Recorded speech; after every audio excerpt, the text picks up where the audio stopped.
Hello বন্ধুরা, আজকে আমি আলোচনা করব যে বাংলাদেশের আর্থিক অবস্থা কেন আস্তে আস্তে কমে যাচ্ছে এবং এর জন্য কি কি দায়ী, মানে কি কি কারণে এই আর্থিক অবস্থা কমে যাচ্ছে। তো সেই বিষয়ে আলোচনা করব। তো শুরু করা যাক। এর কারণ হলো তাদের শিক্ষা ও ইসলামিক কর্মকাণ্ড আর কি। মানে তারা চাইছে যে বাংলাদেশে শুধু ইসলামিক মানুষই থাকবে এবং অপর যে ধর্ম মানুষ আছে তারা থাকবে না, এটাই তাদের মনের ইচ্ছা আর কি। তো এটাই সবসময় তারা কার্যকর করতে চায় এবং এই কার্যকর করার ক্ষেত্রেই আজকে বাংলাদেশের এই মানে মানে আর্থিক উন্নতির একদম অবনতি হয়ে গেছে আর কি। তো এবং সেটা কীভাবে হয়েছে, তো আমি সেটাই বলছি আর কি। এটা প্রথমত হলো যে সেখান থেকে হিন্দুদের পালিয়ে যাওয়া, এবং পালিয়ে যাওয়া শুধু নয়, তাদের পালিয়ে যেতে বাধ্য করা, মানে তাদেরকে ভয় দেখানো, তাদের উপর অত্যাচার করা। এগুলো করে তারা একটা চেষ্টা করেছিল যে তাদেরকে আস্তে আস্তে বিতাড়িত করে পুরো মানে দেশটাকে হিন্দু বা আরও যে জাতি আছে তাদেরকে শূন্য করে দেবে এবং শুধু একটা ইসলামিক রাষ্ট্র প্রতিষ্ঠা করবে তারা। তো এই কারণে তারা এই মূলত কাজগুলো করে থাকে আর কি, তাদেরকে ভয় দেখানো, দেখানো। তো এতে কিন্তু তাদেরই ক্ষতি হয়েছে বা পুরো দেশের একটা বিশাল বড় ক্ষতি হয়েছে। সেটা ক্ষতিটা হয়েছে কীভাবে সেটা আমি বলছি। আচ্ছা, এবার বলি একাত্তরের কথা। তো একাত্তরে তো একটা ফাইট হয়েছিল, আমরা সবাই জানি। তো সেই সময় অনেক হিন্দুই ভারতে পালিয়ে এসেছিলো। তো সেটা ব্যাপারটা আলাদা, কিন্তু তারপরেও মানে একাত্তরে যখন বাংলাদেশ স্বাধীন হলো আর কি, তারপরেও কিন্তু একটা হিন্দুদের উপরে একটা বিশালভাবে একটা অত্যাচার শুরু হয়।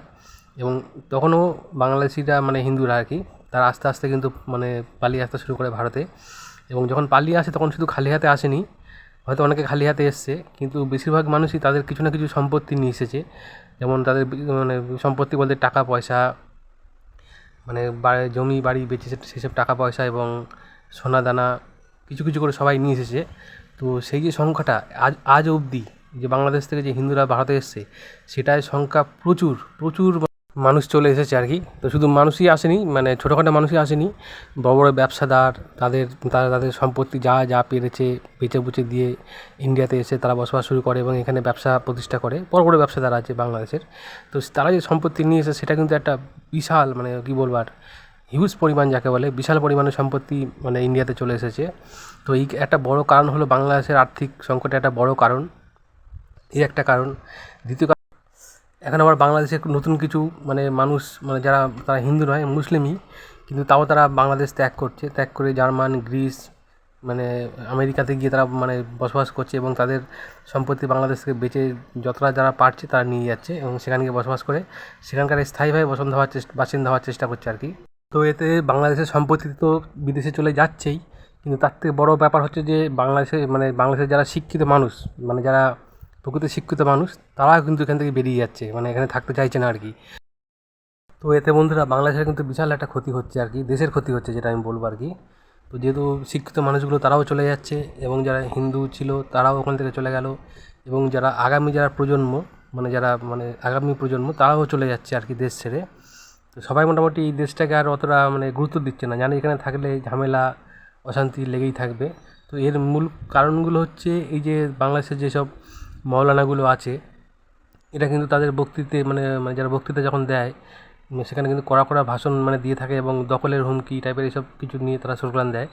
তো এগুলো কিন্তু সব জনতা একভাবে নেয় না দেশের। তারা হয়তো ভাবছে যে এটা খুব ভালো হচ্ছে, আমরা দেশের জন্য উন্নতি করছি বা দেশের মানুষকে সজাগ করছি, কিন্তু না, এটা তাদের একটা বিশাল বড় ভুল। এরা দেশকে আস্তে আস্তে পেছন দিকে নিয়ে যাচ্ছে আর কি। তো এতে সরকারেরও কিছু মানে দোষ আছে, তাদেরও একটু দেখা উচিত। আর কিছুদিন আগে দেখলাম যে সেখানে বাংলাদেশের নতুন নিয়ম বার করেছে যে ছেলেরা 4টে বিয়ে করতে হবে, সেটা তো আগে থেকেই ছিল আমরা জানি, কিন্তু এবার নতুন করে নিয়মটা বার করলো আর কি, যে মানে দ্বিতীয় বিয়ে বা তৃতীয় বিয়ে করার জন্য কোনো অনুমতি লাগবে না, মানে প্রথম পক্ষে যে স্ত্রী আছে তার কোনো অনুমতি লাগবে না, অনুমতি ছাড়াই বিয়ে করতে পারবে। তো এই জিনিসটা যে নিয়মটা মানে বাংলাদেশ সরকার করলো, তো এটা কিন্তু মানে কোনো নৈতিক কাজ বলে মনে হচ্ছে না আমার। এতে অশান্তি বাড়বে ছাড়া কমবে না। কেন, এতে মহিলারা একটা ভবিষ্যতে অশান্তি করবে এবং দেশে মহিলা যারা আছে তারাও আস্তে আস্তে দেশ থেকে মনে হয় যে এখান থেকে চলে যেতে চাইবে বিদেশে, এবং এখানে আস্তে আস্তে দেশের যে মহিলা আছে তারাও আস্তে আস্তে দেশ থেকে সরে পড়বে আর কি। তো সব মিলে দেখা যাচ্ছে যে মোটামুটি মানে বাংলাদেশে যারা মোটামুটি শিক্ষিত লোক, যারা বাংলাদেশে শান্তি চায় বা শান্তিভাবে সবাই মিলেমিশে থাকতে চায়, তারা সেখানে স্থান পাচ্ছে না। তো তাদের কী করছে, বাধ্য হয়ে সেখান থেকে দেশ থেকে পালিয়ে যেতে হচ্ছে বিদেশে এবং টাকা পয়সা নিয়ে যাচ্ছে। তো এতে কী হচ্ছে, বাংলাদেশের যে ভালো প্রজন্ম যারা বাংলাদেশকে উন্নতির পথে নিয়ে যাবে বা যারা বাংলাদেশকে শান্তিভাবে রাখবে, তারাই দেশে থাকতে পারছে না এবং তাদের দেশ থেকে বেরিয়ে যেতে হচ্ছে। তো বাংলাদেশের কী হচ্ছে কি, একেই তো আর্থিক উন্নয়নের দিক থেকে কমই হয়ে যাচ্ছে, আর দ্বিতীয় কথা হচ্ছে বাংলাদেশের যে উন্নতি যারা করবে, যারা বাংলাদেশকে উন্নতি করবে আর কি, তারাই নেই, তারা সেখানে নেই, তারাই নেই। তো এখন বাংলাদেশে এরকমই চলবে আর কি, যতক্ষণ না বাংলাদেশে মানে সবাই মিলেমিশে বাস করবে, সব জাতের লোক, সব মানে ধর্মী বিধর্মী বা যারা মানে ধর্ম মানে না, যারা নাস্তিক আর কি, তারাও যখন একসঙ্গে বসবাস করবে আর কি, তখন দেশটা আস্তে আস্তে উন্নত হওয়া শুরু করবে। কিন্তু এর জন্য একটা বড় বাধা, সেটা হচ্ছে বাংলাদেশের যে ধর্ম, ইসলাম ধর্ম আমরা জানি, সেই ধর্মটা একটা বড় বাধা। এবং এই ধর্মের সঙ্গে আরও যে বাধা, সেগুলো হচ্ছে ওখানকার মানুষজন, বিশেষ করে যারা মৌলানা লোক আছে, তাদেরকে আমি দেখেছি তারা বিশাল মানে কড়া কড়া বক্তব্য দিয়ে থাকে, আমি আগেও দেখেছি। তো তাদের এইসব বক্তব্য আর ইসলামের যে শাসন, তারা প্রতিষ্ঠা করতে চায়। তো এইটা প্রতিষ্ঠা করতে চাওয়ার কারণেই সেখানে যারা শিক্ষিত মানুষ বা ভালো মানুষ যারা শান্তি চায়, তারা কিন্তু সেখানে থাকতে পারছে না, তাদের চলে যেতে হচ্ছে। তো সব মিলিয়ে মোটামুটি বাংলাদেশের ক্ষতি ছাড়া লাভ হচ্ছে না, এটা কিন্তু তারা বুঝতেই পারছে না। তারা কিন্তু তাদের এই আর্থিক কষ্টের পিছনে তারা ভারতকেই দায়ী করছে, যে ভারত তাদের থেকে সম্পত্তি নিয়ে নিয়েছিল, টাকা পয়সা নিয়ে নেয়, মানে এই সমস্ত কথা বলে আর কি। কিন্তু এগুলো তাদের সম্পূর্ণই ভুল একটা ধারণা তাদেরকে দেওয়া হয়, ঠিক আছে, মানে ভারত বিদ্বেষী করার জন্য। ভারত সবসময় তাদের পাশে ছিল, আছে এবং থাকবে, কিন্তু তারা যদি সেইভাবে চলে আর কি, তারা তো সেইভাবে চলে না, তারা সবসময় ভারতের মানে ক্ষতি করার চেষ্টা করে আর কি। তো এইগুলোর জন্য বাংলাদেশের সবাই দায়ী নয়, আমি জানি বাংলাদেশের প্রচুর মানুষ আছে ভালো, কিন্তু কিছু কিছু মৌলানা মানুষ আছে, তারা এগুলো মানে ছড়ায় আর কি, সব ঘৃণাগুলো তারা ছড়ায়, তারা তাদের রাজনীতির কারণে হয়তো ছড়ায় বা ধর্মের কারণে ছড়ায়। এগুলো সম্পূর্ণই ভুল, এতে দেশের ক্ষতি ছাড়া লাভ কোনো দিনই হয় না, এবং এটা তাদের নিজেরও একটা বড় ক্ষতি হয়।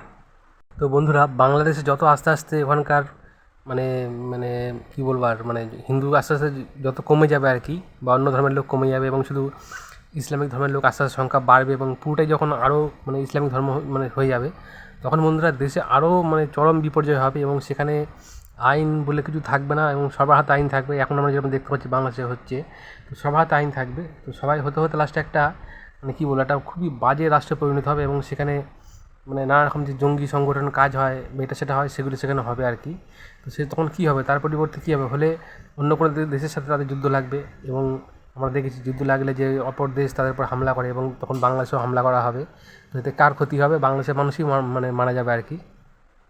তো এগুলি বাস্তব, এগুলি সত্য ঘটনা। তো পৃথিবীতে বাঁচতে গেলে বা থাকতে গেলে সবাইকে মিলেমিশে, সবাইকে সম্মান দিয়ে একসঙ্গে থাকতে হয়, তবে দেশের উন্নতি এবং মানুষের উন্নতি হয়। তো কী বলবো, এটা তাদের মধ্যে তো আমি সেরকম একটা দেখি না, কিন্তু অন্যান্য মুসলিম রাষ্ট্রগুলোতে আমি দেখি, যেমন সৌদি আরবেও দেখি যে তারা এখন যথেষ্ট মানে হয়ে আছে আর ভালো আর কি। অন্যান্য দেশগুলো আর কি, মুসলিম রাষ্ট্রগুলো, তারা কিন্তু পুরো শান্ত হয়ে আছে, সুন্দর, সেখানে অন্য ধরনের মানুষ থাকে, বসবাস করে, সেরকম একটা খুব ঝামেলা অশান্তি হয় না। কিন্তু বিশেষ করে বাংলাদেশে, পাকিস্তানে এগুলো হয়, পাকিস্তানে এখন অনেক কমেছে, তবে এখন মানে শীর্ষে যেটা 1 নম্বরে আছে সেটা হচ্ছে বাংলাদেশ। তো বাংলাদেশের অর্থনীতির মানে পিছনে খারাপ হওয়ার আরেকটা মেন কারণ, সেটা হচ্ছে তাদের জনসংখ্যা বন্ধুরা। তারা কিন্তু প্রচুর জনসংখ্যা নিয়ে থাকে, এবং সেই হিসাবে তাদের দেশ হিসাবে তাদের জনসংখ্যা কিন্তু প্রচুর পরিমাণে হয়ে গেছে, এবং তারা কিন্তু দেশে সেরকম একটা কর্মস্থান নেই, তাদের কমে গেছে আর কি।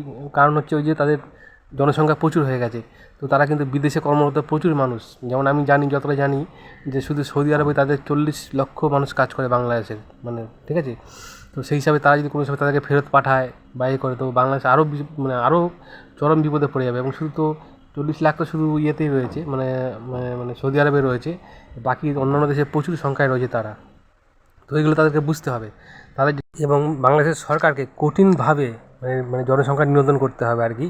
এটা শুধু বাংলাদেশের জন্য নয়, সারা পৃথিবীর জন্যই, এটা সবার জন্যই মঙ্গল হবে। তো বন্ধুরা, বাংলাদেশের আর্থিক সংকটের কারণ আরও অনেকগুলো আছে ছোটোখাটো, কিন্তু মেন যে দুটো কারণ, সেটা হলো আমার মতে যেটা বলো, সেটা হলো 1 তাদের জনসংখ্যা, 2 হচ্ছে শিক্ষা, এবং 3 হচ্ছে তাদের ইসলাম ধর্ম আর কি। কারণ তাদের ধর্ম শেখায় যে অন্য ধর্মকে বিদ্বেষ করতে, মানে তাদের হুজুররাই বলে, আমি প্রকাশ্যে অনেক ভিডিও দেখেছি, তারা অন্যান্য ধর্মের মানুষদের তাদের নিন্দা করে, সবসময় তারা নিন্দা করে আর কি। তো তাদের ছোটো করে আর কি। তো তাদের মানে কী বলবো, তাদেরকে মানে নিকৃষ্ট প্রাণী হিসাবে তারা মানে বলে আর কি, তাদের প্রকাশ্যে এটা বলে। তো এতে কিন্তু অন্য ধর্মের মানুষরা নিকৃষ্ট হয়ে যায় না, কিন্তু আমরা দেখতে পাই যে তারাই আস্তে আস্তে কী হয়, মানে পেছন দিকে চলে যায় আর কি। মানে সবাই সামনের দিকে এগিয়ে যায়, তারা কিন্তু শুধু তাদের বদনাম করেই যাচ্ছে, কিন্তু তারা এগিয়ে যাচ্ছে, যাদের তারা বদনাম করছে তারা কিন্তু এগিয়ে যাচ্ছে, কিন্তু তারা কিন্তু আস্তে আস্তে পিছিয়ে যাচ্ছে, তবুও তারা এটা দেখতে পাচ্ছে না। তো এতে কিন্তু তাদের নিজের কতটা স্বার্থ লাভ হচ্ছে আমি জানি না, তবে দেশের ক্ষতি হচ্ছে বন্ধুরা, এটা আমি বলছি আর কি। তো যারা মোটামুটি শিক্ষিত মুসলিম ভাই বোনেরা আছো, বিশেষ করে বাংলাদেশের। যদি আমার ভিডিওটা দেখে থাকো তো আমাকে জানিও যে আমার মতামত তোমাদের কেমন লাগলো, সত্যি বা মিথ্যা কমেন্ট করো।